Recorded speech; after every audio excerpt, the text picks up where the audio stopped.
सत्संग हम तो बधे हम जो छो वाणी सत्संग नीचे संतो महापुरुषो वाणी दे गया एमांथी सत्संग नीकळे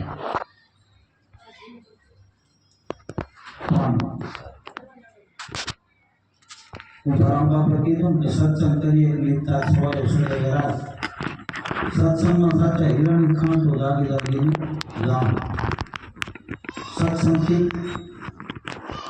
આપણું મન શું કરે મનનો ખોરાક છે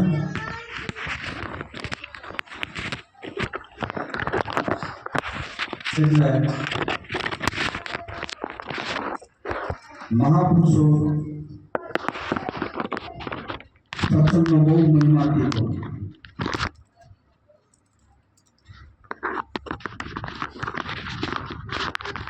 સંતો વાણી સાચી બોલી ગયા પણ એને આપણે વિખોરી તો એમાંથી કંઈક નીકળે અને એનો આપણે મનન કરીએ ક્યાં ક્યાં અટક્યા છીએ તો એનાથી તાજો થાય આપણે સંતો તો સાખીમાં ગાઈ ગયા કે નામે પાતક છૂટી નામે નાશે રોગ નામ સમોવર કોઈને તપ તપ તીર્થ વર્ત્યો કે જેના નામ મળ્યું હોય એને બીજું કઈ કરવું ન પડે એમાં બધું આવી જાય નામનો એટલો મહિમા કીધો કે નામે પાતક છૂટી ગઈ અને નામે નાશે રોગ રોગ એટલે કયો આ જન્મ મરણનો આ રોગ બધો મટી જાય 84 લાખ ગુણીનો ફેરો મટી જાય પણ એથી જે આપણને ગુરુ મહારાજે નામદાન આપ્યું આના એના પછી પાછલી કડીમાં કીધું કે તમે તપ કરો યોગ કરો પણ જ્યાં સુધી નામ ન મળ્યું ત્યાં સુધી બધું નકામું અને એક સંતે તો એમ પણ કહી દીધું કે નામ જાણ્યું અને સર્વે જાણી લીધું બધું એમાં અમારી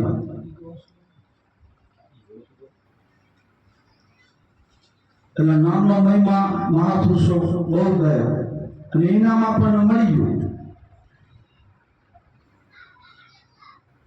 પણ જો એમ આપણે કઈ ગુરુ કેમ કરીને હાલી તો આપણે હમણાં વાને બોલ્યા હતા કે ગુરુના પાસે દોષ લેવો ન કમવો જો તારું માને તો ભક્તિ વધે નકર પછી ગુરુને કે દોષ લેવો ન કમવો એટલે સંતોને વાણી એ જ કે છે તમે રવિ સાહેબ લ્યો કે કુંભારામ બાપા લ્યો કે કબીર સાહેબ વાણી એક જ રસ્તો બતાવે કે પોતાના પુણ્ય સિવાય પોતાના ભજન સિવાય પાર ઉતરાશે નહીં હમણાં ભાઈ માને બોલ્યા બેની અમને પૂરા સતગુરુ મળ્યા શબ્દને ધૂન લાગી કે જે ગુરુ મારો વચન આપ્યું આને ધૂન લાગી એમાં પહેલી જ કડીમાં કીધું કે 5 અને વારો 25 અને વસ્ત્રો 3 ગુણ રાખી પુણે પુણે રંગ ભરો ભાઈ આપણે સમજવું પડે કે 5 ઇન્દ્રિય એક ઇન્દ્રિયમાં 5 પ્રકૃતિ છે આ પછી પ્રકૃતિ પછી રજો સકલ તમો આ 3 ગુણ આને કે પુણે પુણે રંગ ભરી નાખો પછી એમાં આપણે વિચાર કરી કે આમ પુણે પુણે કેમ રંગ ભરવું તો સંતોને મત એવો છે તમારે એવો તમો ગુણ આવી જાય કે સતો ગુણ સત્કર્મ કરતો હોય તો મને એવું આવી જાય હું કરું પણ એમાં તમે ધીરજ રાખો તમો ગુણ આવે તમે ગુરુ વચન યાદ કરો કોઈ સંતનો વાણીનો તમે વિચાર કર્યો તો પછી તમો ગુણ ગરી જાય એટલે આ ભરવાની વાત કરી કે 3 ગુણ રાખી તમે પુણે પુણે રંગ કરો પછી કીધું પછી કે આ તમે આગળ આવો, ચાલો જઈએ ગગન મંડળી, હું મારો શ્રમ વસ્ત્ર ક્યાં હશે કે ગગન મંડળમાં આ પેલો પકડતા હું જવાય કબીર સાહેબ કે છે. એટલે એના માટે આપણે જે ગંગાસતી કર્યું હતું કે કાયમ કરો અભ્યાસ, અભ્યાસ એટલે કાયમ ભજન કરે. અને કુંભારા બાપે પણ એ જ વાત કરી છે. તમે એક વાણીનો વિચાર કર્યો એટલે આપણને એનું મનન કરીને તો ખબર પડે. કુંભારામ બાપે એક વાણીમાં કીધું કે સતગુરુની સેવા કરતા ધરતા હરિનું ધ્યાન, ધ્યાનમાંથી જ્ઞાન જાગે. ધ્યાનમાં ધ્યાન જે આપ્યો છે ને આમાંથી જ્ઞાન પ્રાપ્ત થાય. નકર તો એમ ના કે હું તીર્થ કરવા ગયો તો આટલો ફૂલ કર્યો મને જ્ઞાન થાય, પણ ના, એનો ફળ મળે, એનાથી જ્ઞાન પ્રાપ્ત ન થાય. જે આપણે ધ્યાન આપ્યું એ ધ્યાનથી જ્ઞાન પ્રાપ્ત થાય. આ કુંભારામ બાપુ બોલ્યા છે સતગુરુની સેવા કરતા ધરતા હરિનું ધ્યાન, ધ્યાનમાંથી જ્ઞાન જાગ્યા ધારા માટે આવી નહીં. ઈ કે તો અંધકાર માટે એવું છે. પછી કેવું કહું કે શ્વાસે ઉશ્વાસે સમર્પણ, જપતા અજંપા જાપ, જાપ જપતા તાપ પડ્યા ગુરુનો પોતા. અને જે કેદી પ્રહલાદ ધરો થઈ જાય એ પણ વાણીમાં એવું કહી જાય કે જપો તમે અજંપા જાપ. અને એ આપણે ગુરુમાં જે બતાવ્યો છે કે આ જાપ જપવાના છે.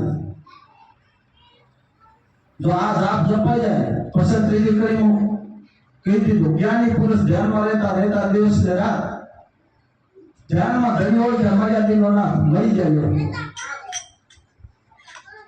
પણ પેલો જે આ જાપની વાત કરી, ધ્યાનની વાત કરી તો એના મળી જાય. ઉભા પછી ને મન કે શું ટકે ને પછી ભલે ધંધો કરતો ગમે એ કરતો ને પછી એની મસ્તી ન લો.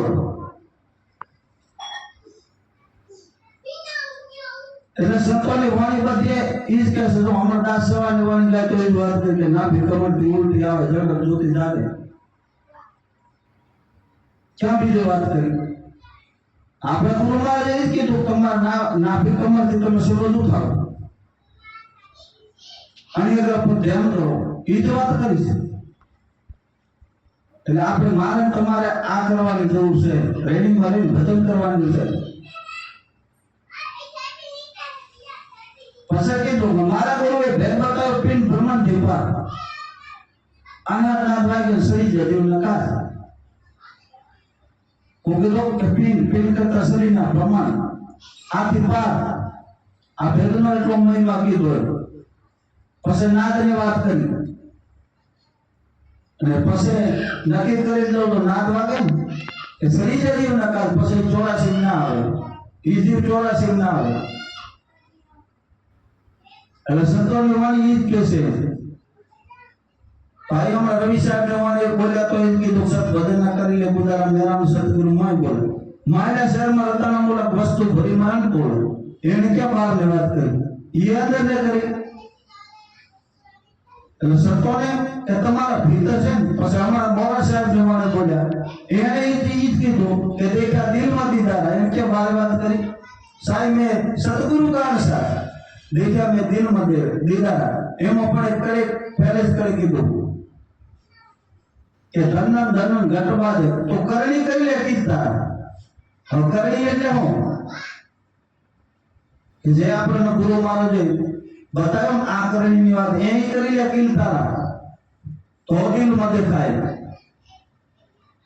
એટલે સંતોની વાત એક જ છે. એટલે સત્સંગ થી મન સુધરે. કારણ કે સત્સંગનો મહિમા બહુ છે કે આપણે જે ન કરતા હોય અને આ સત્સંગ આપણી બાપુ ભજન ચાલુ થાય મારે તમારા બધાને. એટલે વસરાજીની અને વિશ્વામિત્ર બહુ યજ્ઞ કરતા હતા, તપ કરતા હતા અને વસરાજી આ લવ સત્સંગ કરતા હતા. એમાં અહીંયા બધા જાય સત્સંગ ને એવું સાંભળતા વિશ્વામિત્રના પોવાને આ હું આટલો આટલો યજ્ઞ કરું હું કરું મારે અહીંયા કોઈ આવે ને અહીંયા કેમ બધા જાય છે વાત ના તો આપણે ટૂંકામાં પતાવી નાખે તો એને છ દીકરા મારી નહીં જાય અને છેવટે વિશ્વામિત્ર વસરાજીના મારવા ગયા તે પૂનમની રાત હતી અને આપણે ભગત ને ભક્તાની સત્સંગ કરતા હતા એ ભક્તાણીએ વસરાજીને કહ્યું કે આ ચંદ્રમાનું અજવાળું તો વસરાજી એનું વખાણ કરે છે કે આનો ચંદ્રમાનો તો અજવાળો કે ઘણી વિશ્વામિત્રના તેજ જેવું ત્યાં મારવા જવો તો તરત તલવાર પડી જાય આપનું કે મેં એના 600 દીકરા માર્યા તો મારા વખાણ કરે છે આ કેટલો મહાન છે પણ તો મનની અંદર એમ નથી તો એને એમ થયું હું મહાન છું પણ આટલા યજ્ઞ હું હવન કરું છું પછી વસરાજીને કહે છે કે તમારો સત્સંગ મોટો કરો હોમ હવન તો આને તો બીજા કે તો ખબર પડે હું એમ કહું મારો સત્સંગ મોટો તો એ તો માને નહીં એટલે પછી પોતે વિષ મૂકીને ગયા બ્રહ્માકાને જાય કે મારો આટલો મેં યાદ કરે એ મોટો કે લવ સત્સંગ મોટો ત્યાં બ્રહ્માના બધી ખબર હતી પણ જો એમ કહીશ કે આ લવ સત્સંગ મોટો તો આરામ દેશે તો મારું કઈ વધવા દેશે નહીં એટલે તમે કહો વિષ્ણુ કરી જાઓ એમ કરતા કરતા શંકર ભગવાન કેમ ગયા શંકર ભગવાને એ બધાને ખબર હતી પણ એનો કે જવાબ શેષનાગ આપશે તમે શેષનાગ ને લાવો અને જે શેષનાગ ને ગયા ત્યાં વિશ્વામિત્રએ કીધું મારો લવ સત્સંગ યજ્ઞ મોટો કે લવ સત્સંગ વસતીનો મોટો શેષનાગ એને કીધું કે મારા ઉપર પૃથ્વીનો ભાર છે જે હવે તમે યજ્ઞ કે લવ સત્સંગ કે ફળ આપો તો પૃથ્વી અધર થાય ને તો હું તમને જવાબ આપું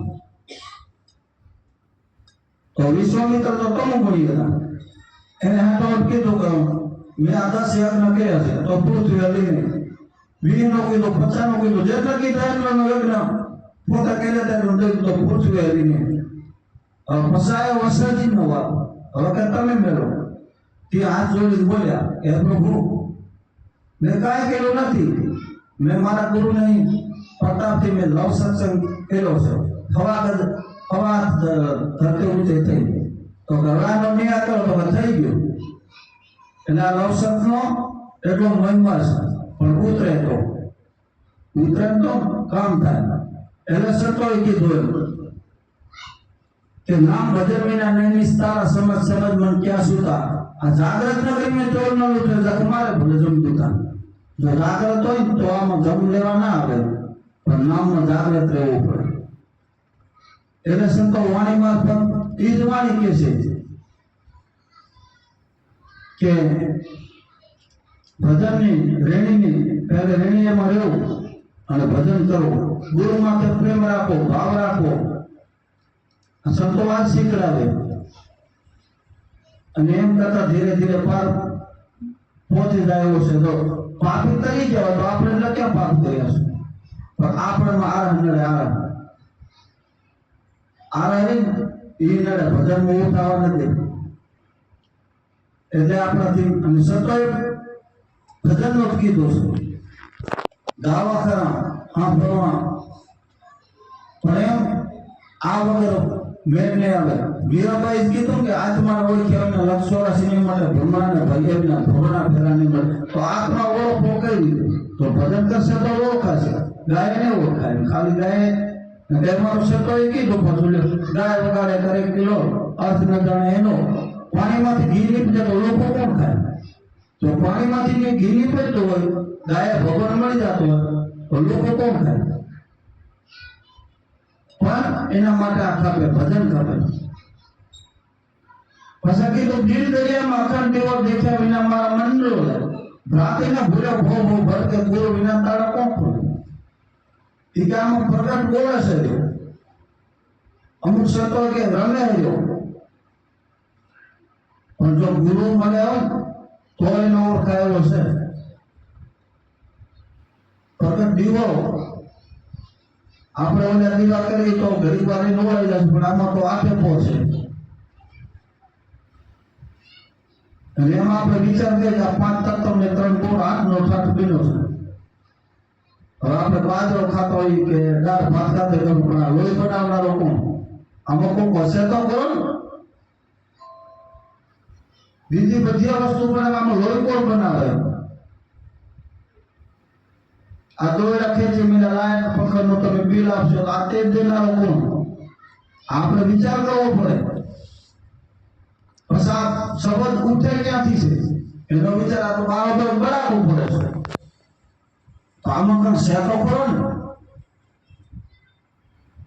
અને ત્યાં આપણે દાસી જેવડે કીધું, દેખી લે તો આ દિલમાં, પાકી લે આ દિલમાં, જનન જાળવી વાલે. તો આમ જ ભીતરમાં તો ઓળખી લે. મને આપણા સંતોએ એમ જ કીધું તો ભીતર ઓળખી લે. બહાર ને વાત કરી, આમાં સેતો કરો. આ કોણ હલાવે કોણ ચલાવે? આપણે રવિ સાહેબે કીધું, બધા સંતોએ એમ જ કીધું. અને ઈનો એવા 5 તત્વોમાંથી આ નીકળી જાય, બોલાય નીકળી જાય, એમાં બીજી વસ્તુ કઈ જાય તો આને કઈ કિંમત છે? તથા એમ કે કાઢો ને કે આંખ એમ એમની હોય છે, હાથ એમ ના હોય છે, પગ એમ ના હોય છે, પણ આ બોલાય નીકળી જાય ને આને જ સંતોએ કિંમત કીધી છે. તો એમનો 5 તત્વનો પુત્ર અને મોટા આપણે તરત કાઢો આપણે શુદ્ધ થાય. એટલે સંતોને કેવું પડે તમે આના ઘરનારાને ઓળખો. નૃત્ય શ્રુત્ય નિર્ભર કોને બનાવ્યો? પૂર્ણ ચરખો. તો આ કોને બનાવ્યો? આને તમે ઓળખી લો. અને બીજો તો આપણું બધું બનાવેલું છે, જે નજરે દેખાય ને આપણું બનાવેલું છે. આ આપણું બનાવેલું નથી. બીજું તો બધું આપણું છે. જો મંદિર આપણે બનાવ્યા, મૂર્તિ આપણે ઘડી, એમાં પુરાણ પ્રતિષ્ઠા આપણે કરી, અને ભીતિ આપણે માંગી પાસે. આપણે આપણા બનાવેલા માનતા થઈ જાય, પણ આ બનાવેલા એના માનતા થઈ તે મેળ પડેલો છે. સંતોએ એમ કીધું કે જેની તું ન બનાવેલા એનો ઓળખ, તો તારો બનાવેલો ન બન્યો. એ બધું આમ આવી જાય. પીર પેંગા સિદ્ધિઓ સાધા બધું આ શબ્દ આપ્યો ને આથી કોઈ મહાન નથી. અને એ શબ્દેલા ભગવાન થયા બધા. જેને ભજાય એ શબ્દે થયા. શબ્દે આલે ન સુરા 20 રસ ન માને, પછી 20 રસ ન માને. એ સુરાનો ખેલ છે. એક માત્ર સંતો દર્શન આપે, દર્શન કે આપણે તેને દીકરી હોય 5 થી 7 વર્ષ એટલે દીકરીને પોતે કે રમે, પણ એ 17-18 ને ત્યાં લગ્ન કરીને હા રમી લીધો કેવી લાગે? પછી રમે. એમ આપણને સદગુરુએ પરમાત્માના સાથે નાતો બાંધી દીધો છે. હવે આપણે જ્યાં ત્યાં બધે દોરા કરીએ તો કેવા લાગીએ? સંતો દર્શન મેળે છે. જો આવો પરમાત્મા મળી ગયો એટલે મીરાબાઈને કેવું પડ્યું? મીરા કે આ મને સમોરો આ જન્મ કાલ મરી જાય, સમોરો કીધા ગોપાલ મારો સુલો અમર થઈ જાય. કે આનો જન્મ આ જન્મ કાલ તો મરી જાય. જો પરમાત્માનો ભજેલો તો જુગો જુગનો સુલો અમર હોય. પછી બીજા વરના ન હોય. બીજી વાણીમાં કીધું મને વર વિસર્જન દીધી. જો આપણે એના વર તો આ નામદાનનું ભજન કરવું પડશે, રેણીમાં રહેવું પડશે. અને બધા રોજ શું પણ આ તો મારું તમારું બધું ચાલુ થાય. બોલી સદગુરુ મહારાજ